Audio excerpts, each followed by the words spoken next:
말씀입니다. 3절까지 하려고 그랬는데 3절까지 하면 뭐 거의 한 50분에서 1시간 정도가 걸릴 것 같아가지고 2절까지만 상고하려고 합니다. 지난 시간에 우리가 이제 1장을 쭉 마쳤는데 1장의 이제 끝부분에 보면은 우리의 침상은 푸르고, 주님의 기쁨과 우리의 기쁨이 하나 되어져서 계속해서 자라나가는 것을 말하는 겁니다. 주님은 무엇으로 기뻐하셔요? 주님은 아버지의 뜻이 우리에게 이루어지는 것이 주님의 기쁨이에요. 그것을 위해서 십자가 위에서 피 흘려 죽으셨지 않습니까? 이게 하나님 아버지의 뜻을 우리에게 깨우쳐 주시고 성령을 믿는 자에게 성령을 부어주셔서 하나님의 하늘에 예비하신 영광을 바라보며 그 소망을 믿음으로 이겨나가게 하시는 거예요. 그것이 주님의 기쁨이고, 또 우리는 하나님의 백성된 자로서 거듭난 자가 되어지면, 새 피조물이 되어지면 하늘을 위해 예비하신 영광이 보일 것이고, 그것을 위해서 믿음으로 열매 맺어 갈 때 성령으로 그와 같은 하늘에 속한 기쁨을 맛보게 하시면서 우리도 믿음으로 열매 맺어 자라가게 하는 것이 우리의 기쁨이 되는 겁니다. 새 피조물이 되어져 있고 새 생명으로 사는 자라면 그것이 당연한 거예요. 그러니 주님의 기쁨과 우리의 기쁨이 하나가 된다 이겁니다. 그것이 우리의 침상인데, 거기가 푸르다라는 것은 그것이 날마다 자라나간다, 열매 맺어 자라가고 있다. 그것이 백향목들보와 잣나무 석가루로 집을 짓는 것이다 이거예요. 백향목같이 1000년 동안 향기를 뿜는 나무다. 1000년 동안 그 속이 채워져가는 나무다. 그렇게 천년왕국에서 어떻게 돼? 계속 열매를 맺으면서 하나님께 영광을 돌리는 그와 같은 영광을 소망하는 그 집을 지어가고 있는 거예요. 그 집은 잣나무처럼 오직 하늘로만 향하여 솟구쳐 올라가는 것이고, 노아의 방주를 지었던 것처럼 안팎으로 역청을 발라서 물이 새 들어오지 않게 하는 거예요. 죄악의 물이 우리에게 엄습하지 못하게 하고, 또 우리가 그와 같은 잘못된 말씀이나 이런 것으로서 안에서 썩어져가는 그와 같은 것을 방지하는 노아의 방주와 같은 그런 잣나무로 우리가 하나님의 말씀에 말씀을 가지고 집을 지어가는 것이다. 그러한 신부, 그러한 신부로서 2장 1절 나는 사론에 수선하라 이런 뜻인 겁니다. 이제 2장 1절은 이제 신부의 이야기고, 2절은 신랑 되시는 주님이 하시는 말씀이에요. 또 다시 3절은 또 신부의 고백이고, 그렇게 해서 이제 서로 이제 아가서 참으로 이 귀한 노래가 이제 교차하는 이제 이와 같은 장면이 되어지는데, 그러한 신부로서의 나는 샤론에 수선하다 이런 뜻인 겁니다. 그러니까 천년왕국에서의 신부의 기쁨을 가지고 그 믿음으로 이제 집을 짓고 있는 자가 되어지는 것이죠. 참으로 바로의 병거의 준마와 같이 아주 기쁨으로 막 달려가고 있는 거예요. 믿음으로 달려가고 있는 그와 같은 나는 그러한 신앙에서의 나인 겁니다. 일반적으로 말하는 것이 아니라 그러한 신부의 기쁨이 무엇인지를 깨닫고 신랑과 함께 침궁에서 침상에서 푸르게 이렇게 우리의 열매 맺어 자라가는 그것으로 기뻐하며 살고 있는 나에게는, 이게 천년왕국을 소망하며 그리스도의 신부의 영광이 무엇인지를 깨닫고 그 소망 가운데 믿음으로 아주 기뻐하면서 달려가고 있는 거예요. 바로의 병거의 준마처럼. 그러한 나는 샤론에 수선하다 이겁니다. 샤론에 수선하다. 샤론이라는 곳은 사마리아 쪽에 있는 해안가의 동네, 이 지역을 말하는데, 거기가 아주 비옥한 땅이라는 겁니다. 아주 비옥한 땅이라는 거예요.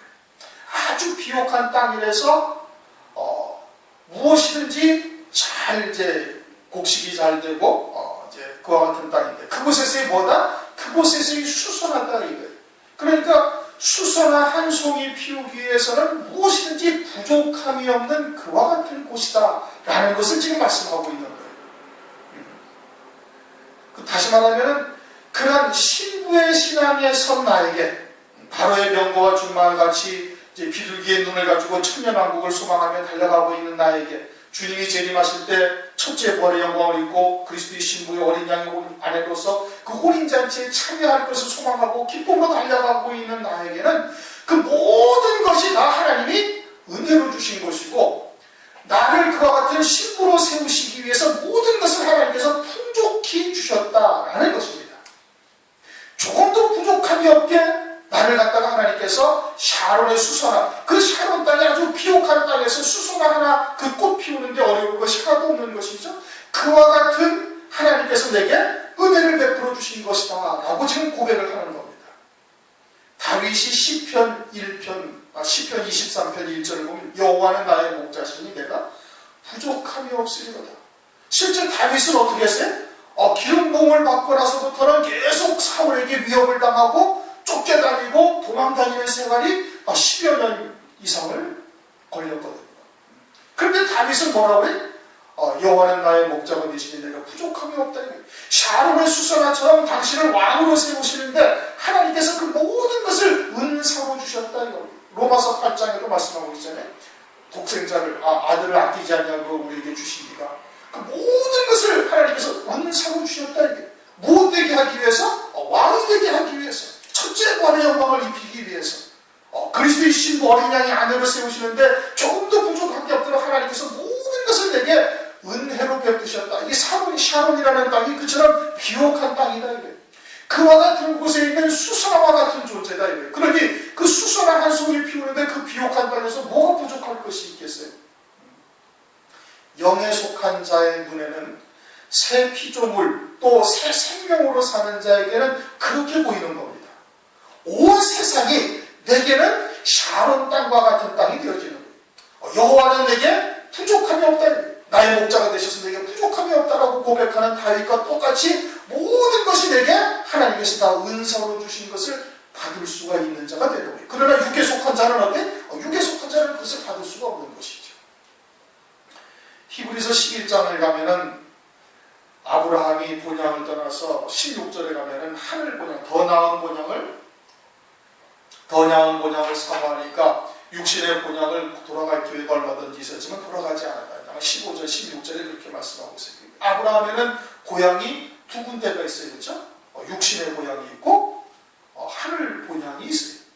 무엇이 더 아브라함에게 소중한 거예요? 하늘 본향이 더 소중한 거예요. 그래서 이 땅을 살 때 어떻게 살아요? 외국인처럼 나그네로라 여김을 받았다 이거예요. 이 땅을 나그네처럼 사는 거예요.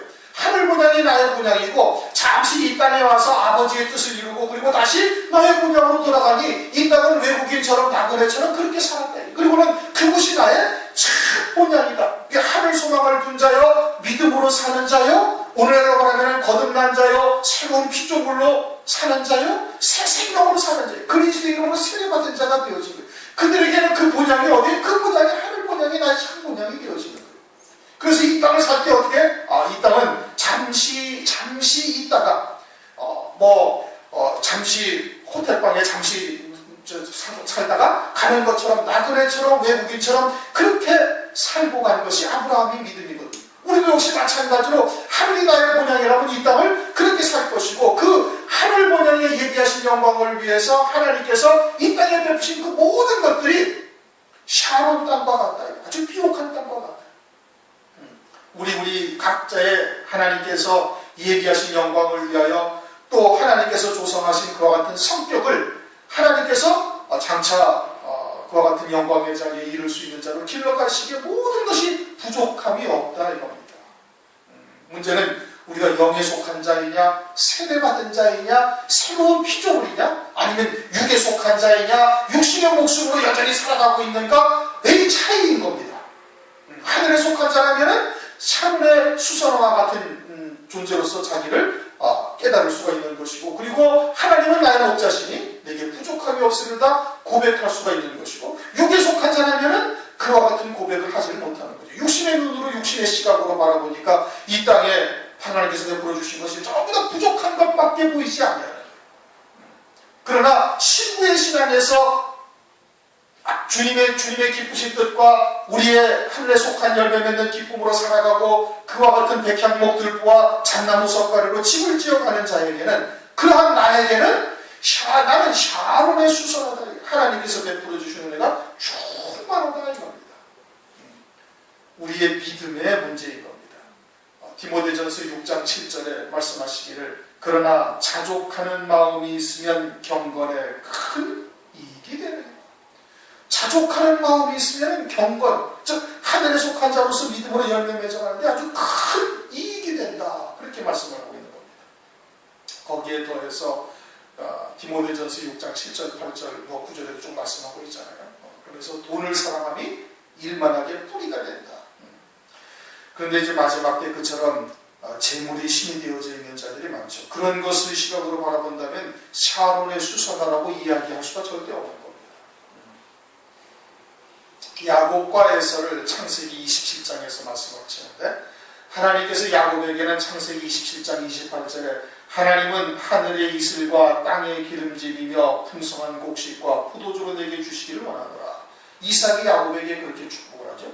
에서에게는 창세기 27장 39절에 너의 주소는 땅의 기름짐에서 뜨고 내리는 하늘 이슬에서 뜰 것이며, 그렇게 복을 빌어줍니다. 축복을 해주죠. 야곱은 먼저 하늘의 이슬부터 복을 주어요. 근데 에서는 땅의 기름짐이라고 먼저 이야기를 해요. 야곱은 하늘의 이슬에 하늘의 신령한 복을 받고, 그리고는 그 하늘의 영광된 열매 맺는 삶을 이 땅에서 이루는데 땅의 풍성함이 하나님께서 이제 복을 주실 것이다. 열매 맺게 하시는 신령한 은혜를 먼저 주시고, 그것을 이루기 위해서 땅의 기름짐이며 땅의 풍성한 것들을 주실 것을 기원하고 그렇게 축복을 하고 있죠. 그런데 에서는 어떻게? 에서는 땅의 기름짐에서 뜬다는 거예요. 땅의 풍요로움을 받기는 하지만은 그것에 빠져서 세상에 치우친 자가 되어져서 땅의 기름짐에서 뜬다라는 것은 하나님의 뜻에서, 하나님께서 베풀어 주신 은혜에서 분리되어 떨어진다 이겁니다. 뜬다 이거예요. 물과 기름을 섞으면 기름이 위에서 딱 뜨죠. 그렇죠? 섞이는 것이 아니라. 그처럼 땅의 기름짐을 하나님께서 베풀어 주신 은혜인데, 그 땅의 기름짐을 베풀어 주신 것은 하늘에 속한 열매 맺는 삶을 이루기 위해서 베풀어 주신 건데, 거기서 떠버린다 이게 분리되어져서 떨어진 자가 되어지고 하늘의 이슬에서 뜬다는 것은 하나님께서 신령한 은사를 주셔도 그것을 가지고 하늘에 속한 열매 맺는 삶을 살지 못하는 자가 되어져서 세상에 치우치고 땅에 속한 자로서 결국은 멸망하게 되어질 것을 말씀을 하고 있는 것이죠. 우리가 어떠한 시각으로 우리에게 주어진 환경을 바라보느냐에 따라서 야곱과 에서와 같은 시각으로 바라볼 수가 있는 것이고, 똑같은 환경을 신부의 신앙에 있어서 지금 이와 같은 노래하는 신부는 나는 샤론의 수선화라고 고백할 수가 있게 되어지는 겁니다. 믿음의 시각에서 바라보게 되어지면 우리 모두에게 하나님께서는 아주 모든 것을 다 은사로 주셨다. 이 샤론의 수선화라는 이야기입니다. 그 다음에는 골짜기에 백합화로구나. 골짜기라는 것은 아주 낮은 곳이 골짜기예요. 골짜기에 백합화는 피어봐야 키가 요만합니다. 그렇죠? 그리고 골짜기는 아주 낮은 곳이고 움푹 패인 곳이고, 그 옆에는 뭐가 있어요? 그 옆에는 다 산들이 있는 거예요. 그 산들에는 다 나무들이 있어요. 그 나무들을 바라보면서 백합화와 산에 있는 나무하고 바라본다면 하늘과 땅 차이죠. 그 높이도 그러할 뿐 아니라 풍채도 그러하고 모든 것이 다 그러한 거예요. 근데 그리스도의 신부의 신앙에서 나는 골짜기에 백합화다 이거예요. 그와 같이 낮고 낮은 자리에 하나님께서 처하게 하신 하나님의 그러한 뜻을 깨닫고 있는 겁니다. 그것을 통해서 하나님께서 점차 있는 자들을 멸하시고 가진 자들을 폐하리 하시는 하나님의 뜻을 알고 있는 거예요. 그래서 하나님 앞에 항상 어린 양이요 겸손한 자가 되게 하시는 하나님의 뜻을 알고 있는 겁니다. 왜? 하늘에 속한 예비된 영광을 바라보면서 진리의 빛을 받게 되어지니 우리로서는 도저히 거기에 이를 수 없는 자요, 또 조그마한 티나 허물까지 다 드러나는 존재가 되어지니 낮은 자요 하나님 앞에 아주 철저히 겸손한 자가 되어지는 겁니다. 또 세상적으로도 마찬가지입니다. 고린도전서 1장 26절 보면 초대교회에 어떠한 성도들이 주로 있었는가? 형제들아 너희를 부르심을 보라. 육체를 따라 지혜 있는 자가 많지 아니하며 능한 자가 많지 아니하며 문벌 좋은 자가 많지 아니하노다. 초대교회 때도 그런 거예요. 그들을 택해서 하나님께서 어떻게? 멸시받는 자를 택해서 높은 자들, 있는 자들을 멸하시고 천한 자들을 택해서 가진 자들 하나님께서 멸하시려고 말씀하고 있는 것이죠. 오늘날 우리들도 역시 마찬가지로 하나님의 그러한 마지막 때 그러한 하나님의 은혜를 입은 자들이 마치 골짜기에 있는 백합화처럼 아무리 둘러봐도 나보다 못한 자는 없고 나보다 다 더 의로운 자들이요, 가진 자들이요, 권세 있는 자들이다 이겁니다. 그런데 그렇게 낮은 자리에 우리를 처하게 하셔서 하나님께서 있는 자, 가진 자 또는 높은 자들 하나님께서 폐하리 하시는 역사라는 것을 우리가 알고 있으니 그와 같은 골짜기에 있는 것이 오히려 하나님의 은혜인 것이고, 그와 같은 골짜기에 백합화로구나고 말씀하셨는데, 백합화는 하나님이 입혀주시는 영광을 의미하는 겁니다. 마태복음 6장을 보면 솔로몬과 백합화를 말씀을 하고 있죠. 6장 28절 29절에 보면 들의 백합화를 보라, 솔로몬의 모든 영광으로도 입은 것이 이 꽃 하나만 못하였느냐. 하나님께서 피우신 들의 백합화 하나가 솔로몬의 모든 영광보다 더 크다 이겁니다. 솔로몬은 사람들이 인정한 그와 같은 영광이고, 백합화는 하나님께서 키우시고 하나님께서 입히시고 하나님만 향하여 그 들꽃을 피운 들의 백합화거든요. 그런데 그 들의 백합화의 영광이 훨씬 솔로몬의 영광보다 크다. 그러니 이 세상에 잠시 사는 동안에 낮은 자리에 처하게 하셔서 하늘에 속한 소망을 가지고 믿음으로 열매 맺게 하신 그 영광이 참으로 골짜기에 있는 백합화와 같이 그 영광이 그러하다라는 것을 지금 말씀을 하고 있는 겁니다. 골짜기는 낮은 자리를 말하는 것이고, 우리 주위를 둘러봐도 다 잘난 사람들이요, 가진 자들이요, 권세 있는 자들인데, 그러한 가운데 부족한 나를 택해서 하나님께서 백합화와 같은 영광을 입히신다는 것을 깨닫고 있는 자라는 겁니다. 누가? 그리스도의 신부될 자들이 그렇다는 겁니다. 그러니 골짜기라는 것은 하나님께서 나를 겸손하게 하시는 겁니다. 겸손한 자의 자리에 있게 하시기 위해서 없는 자 또는 천한 자, 멸시받는 자들 하나님께서 택하시고, 그들 가운데 그들을 갖다가 있는 자들을 폐하시는 그러한 역사가 있게 되어질 것을 말씀을 하고 있는 것이죠. 베드로전서 5장 6절을 보면 그러므로 하나님의 능하신 손 아래서 겸손하라, 때가 되면 너희를 높이시리라, 그렇게 말씀을 하십니다. 우리가 그와 같이 하나님의 능하신 손 아래서 겸손한 자가 되어지면 재림하시는 날 반드시 하나님께서 이렇게 높은 자리에 두실 것을, 또 영광을 누리는 자가 되게 하실 것을 말씀을 하고 있는 거예요. 그러니까 나는 샤론에 수선하다 또는 골짜기에 백합화라는 것은 신부의 고백인 겁니다. 신부의 고백이죠. 시편 23편 또 2절도 보면 그가 나를 푸른 조장에 누이시며 쉴만한 물가로 인도하시는 거다. 샤론의 수선화와 똑같은 의미의 다윗의 그런 시편 23편 2절 고백인 겁니다. 또 3절에 내 영혼을 소생시키시고 자기 이름을 위하여 날 의의 길로 인도하신다. 하나님의 이름을 위하여, 즉 하나님의 영광을 돌릴 것을 위해서 하나님께서 우리를 의의 길로 인도하고 계신다고 고백을 하고 있는데, 그처럼 낮은 자리, 천한 자리에 있는 자로서 두셔서 도리어 하나님의 영광만을 찬송하게 하시는 하나님의 역사가 이제 그것을 고백하고 있는 겁니다. 나는 샤론에 수선하여 골짜기에 백합화로구나. 여자들 중에 내 사랑은 가시나무 가운데 백합화 같구나. 여자들 중이라는 것은 1장 5절을 보면 예루살렘의 여자들이 나오죠. 그렇죠? 예루살렘의 여자들. 이들은 율법 아래 사는 자들이요, 또는 세상의 복에 치우친 자들이요. 이제 이것을 우리가 이제 1장 5절에서 이미 이제 상고를 했던 겁니다. 그들에게 보기에는 우리가 비록 검은 자들이고 죄 많은 자들이고 자기들이 그런 세상에 복 받는 것이나 이런 것에 비해서 죄값으로 저주받는 자처럼, 또는 율법적으로 이제 그와 같이 이제 정죄받고 또는 이제 그러한 천한 자리에 있는 것들을 있는 신앙을 말하는 겁니다. 있다고 여기는 그러한 신앙들을 말하는 겁니다. 그러한 여자들 중에 내 사랑은 지금 신부를 말하는 거죠. 가시나무 가운데 백합화 같구나, 그렇게 말씀하고 있어요. 그럼 여자들 중에 내 사랑, 또 가시나무 가운데 백합화는 서로 동격인 겁니다.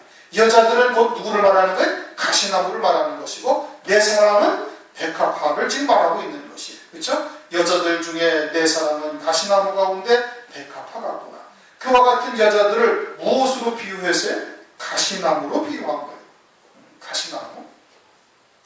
그렇게 여자들과 가시나무가 동격이고 내 사랑과 백합화가 지금 동격이라는 얘기입니다. 설명이. 그런데 그 여자들을 뭐라고 말씀하셨어요? 가시나무라고 얘기를 한 거예요. 그 가시나무는 이제 사사기 9장 15절에 보면 가시나무가 나와요.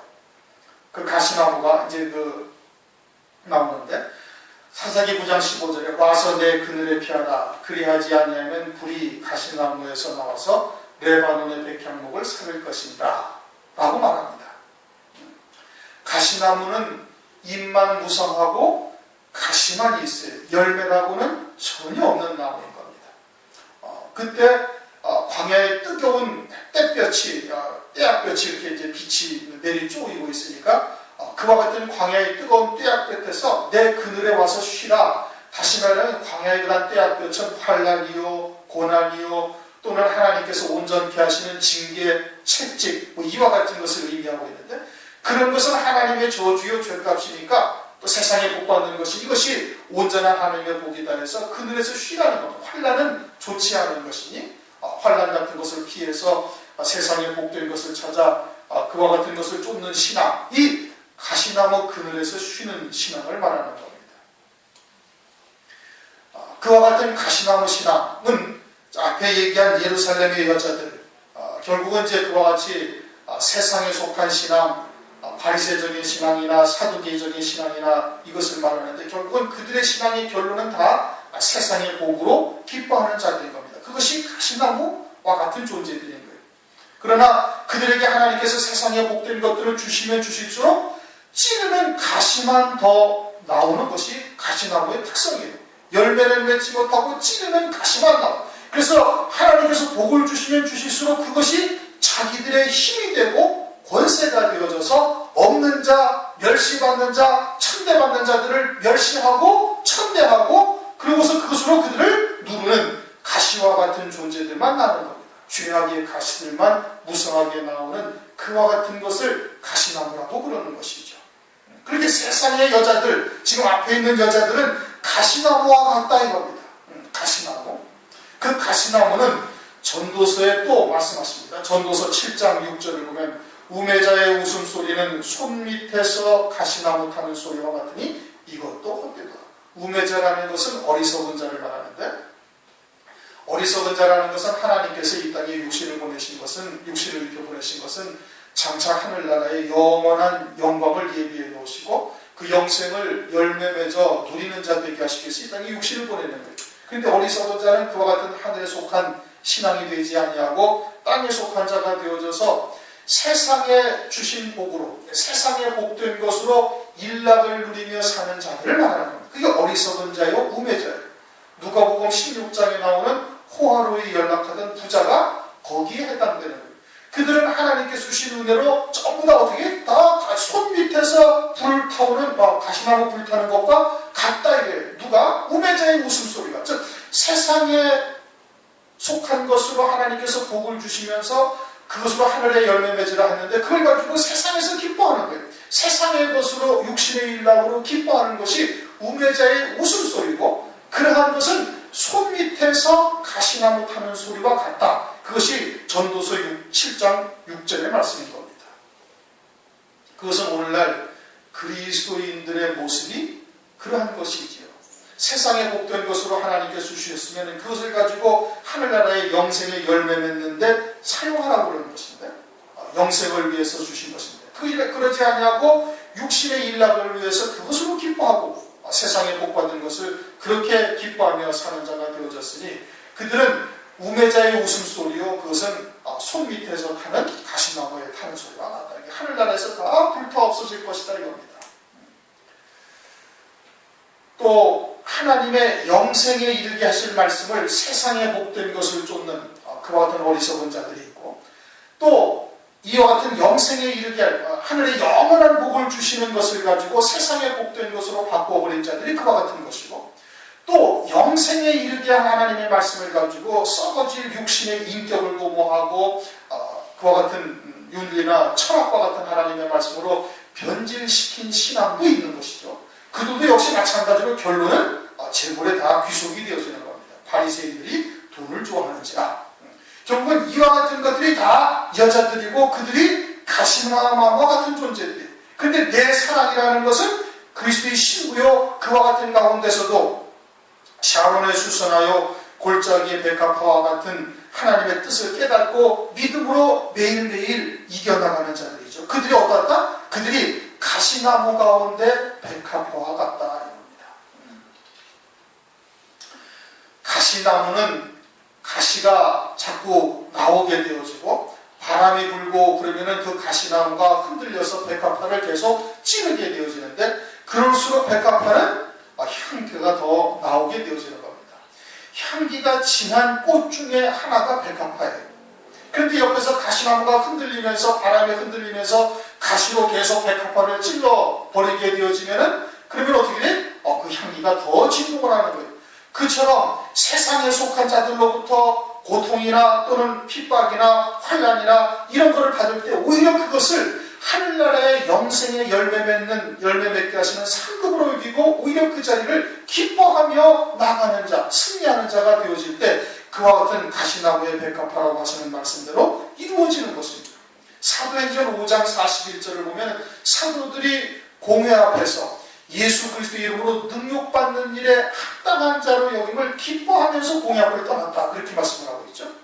예수 그리스도의 이름으로 능욕받는 자로서 합당히 하나님께서 여기신 것을 기뻐하면서 떠나는 거예요. 공회 앞에서 사람들에게 아주 조소거리가 되어지고 거기서 때로는 얻어맞기도 할 수도 있는 것인데 이렇게 핍박과 또는 조롱을 당하면서 그것으로 오히려 기뻐하며 떠나는 자, 이것이 가시나무 가운데 백합화와 같은 것입니다.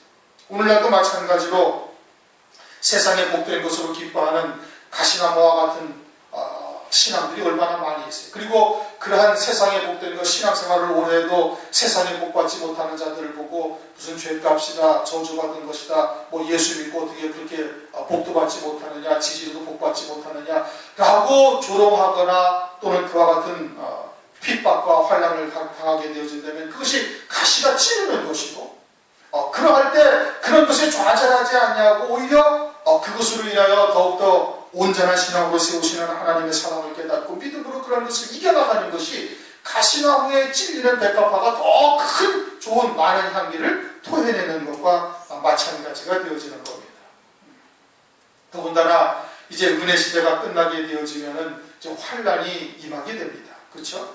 환난이 임하게 되어지면은 역시 이와 같이 가시나무들이 환난 가운데 찌르는 그런 환난과 핍박의 역사 또는 죽이기까지 하는 역사가 있게 되어질 것은 자명한 사실이에요. 그런데 그러할 때 그런 것에 눌리거나 또는 굴하지 아니하고 오히려 그것을 기뻐하며 달려가는 자가 되어지면 그것이 가시나무 가운데 백합화와 같다고 말씀을 하고 있는 겁니다. 마태복음 22장을 한번 보십시오. 마태복음 22장을 보시면 왕의 오차에 대해서 말씀을 하고 있습니다. 마태복음 22장 1절 2절 한번 보시면 1절 2절 3절을 같이 읽겠습니다. 마태복음 22장 1절 2절 3절 예수께서 다시 비유로 대답하여 가라사대 천국은 마치 자기 아들을 위하여 혼인잔치를 베푼 어떤 임금과 같으니 그 종들을 보내어 그 청한 사람들을 혼인잔치에 오라 하였더니 오기를 싫어하더라. 여기서 이제 오찬에 대한 비유를 말씀하시면서 살찐 소와 짐승들을 잡고 모든 것을 갖추었다. 그렇게 이제 4절에 말씀을 하고 있죠. 은혜 시대를 말하는 겁니다. 그럼 은혜 시대의 끝에는 환난이 있는데 그때가 뭐예요? 자기 아들의 혼인잔치를 말하는 거예요. 은혜 시대 끝에 환난이 임하게 되어지면은 그 환난 가운데 환난이 끝나면 주께서 재림하시고 그것이 어린 양의 혼인잔치가 되어지는 것을 말하는 것이죠. 그래서 그 어린 양의 혼인잔치, 자기 아들의 혼인잔치에 오라고 초청을 한 거예요. 오라고 다 초청을 했는데 그런데 5절 어떻게? 저희가 돌아보지도 않는다. 아예 관심조차 없다 이겁니다.